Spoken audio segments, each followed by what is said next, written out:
आप अभी मुझे दिखा रहे थे कि किस तरह आपके जो लीडरान, जो आपके वर्कर्स हैं, उनको पकड़ धकड़ किया जा रहा है। एबटाबाद में उन्होंने कहा था कि हम नियत रखते हैं कि हम एक रैली करेंगे, मगर उनको पकड़ा गया, पुलिस ने अभी इस वक्त घेर लिया है। मुझे ये बताइए कि अगर इसी तरह मामला चलता रहा तो आपके क्या तवक्कुआत हैं, और आपने इलेक्शन कमीशन से रब्ता किया है उनको शिकायत लगाने के लिए कि जी हमें तो कैंपेन ही नहीं करनी दी जा रही?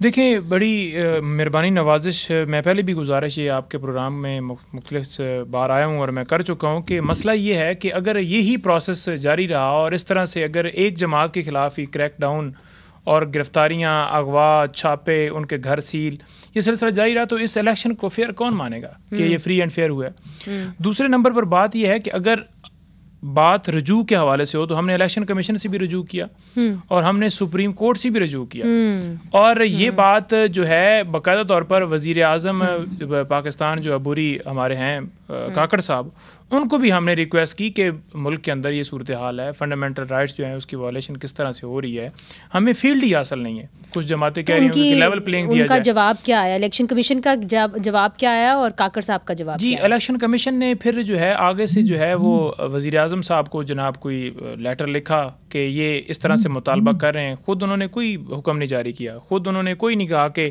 DC, DPO या पटवारी तक जो है जिन लोगों के लगे हुए हैं वो लगे रहें।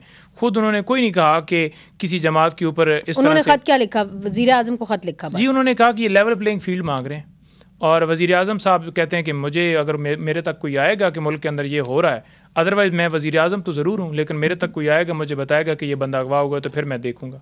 क्या नज़र नहीं आ रहा? क्या सुप्रीम कोर्ट को नज़र नहीं आ रहा? पास गए शिकायत लेके उनके पास? बिल्कुल, उनको भी खत लिखा गया, बिल्कुल उनसे भी दरख्वास्त की गई, और सुप्रीम कोर्ट ऑफ पाकिस्तान के अंदर बाकायदा तौर पर पिटीशन भी दायर की गई। वो तो सबको मालूम है। एतराज़ लगा और इसी तरह से लेटर लिखा गया। उन्होंने कहा कि कोई जमात है, मतलब समझ नहीं। देखें, हमने जो लेटर लिखा था, हमने उसके अंदर ये नहीं लिखा था कि इमरान खान साहब को जेल में से निकालो, या उन्हें लंदन भिजवाओ, या उन्हें दुबई भिजवाओ, या माफ़ी वो चाह रहे हैं, या उनके केसेस ख़त्म करो। हम ये कह रहे थे कि बहनें, आपकी माएँ, आपकी बेटियाँ वो इंसाफ की तरफ देख रही हैं, तो उनको इंसाफ फराहम कीजिए। ठीक है। एक मुकदमे से रिहा हुआ जाता है, दूसरे मुकदमे में नहीं। खदीजा शाह का भी अगर आप देखें, आज पता चला है आज उनको पता चला कि जी उनको क्वेटा राहदारी रिमांड के अंदर ले गए, और उनके ऊपर कोई मतलब रहने वाली वो पंजाब की, लाहौर की, बिल्कुल, और उनके साथ एक और एक औरत थी जो भी नाम मुझे नहीं आ रहा, जो अभी IPP में चली गई हैं, तो वो उसकी गाड़ी के अंदर वो सवार थे।